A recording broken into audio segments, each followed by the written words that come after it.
Yeah, yeah.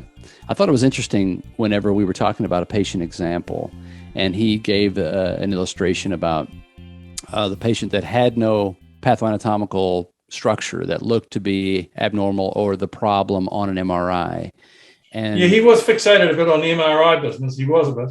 well, it sounded like just at least he gave it credence that, okay, if there's nothing on MRI, then I can go ahead and start with this and assure the patient that you're not going to get worse by flexing. And I didn't quite catch how he could be so confident Well, he with the can't. patient. Well, he is. He may be confident, but he can't justify that. The reality is that the MRI, if you have a completely pristine MRI, if you Yep. really do have a completely pristine MRI, he is probably right. Peter's probably right. Is that it's perfectly safe for you to do the functional thing. Mm-hmm. It's safe. It doesn't mean to say that it's necessarily the right thing to do. It's safe to do it. That's for sure. I guess what I was hoping that I would hear is that the patient's response to loading and structural or in postures and movements should dictate what we do, not whether or not the MRI is clear or not clear. Well, the MRI.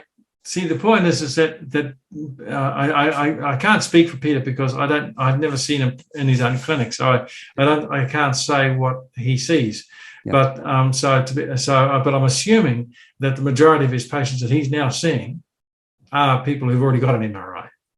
Oh, I would say it sounds Well, like no, that's a presumption. I don't right. know if it's true or not, but Sure. but assuming that is the case, I mean, I would say 40% of the people I see have an MRI.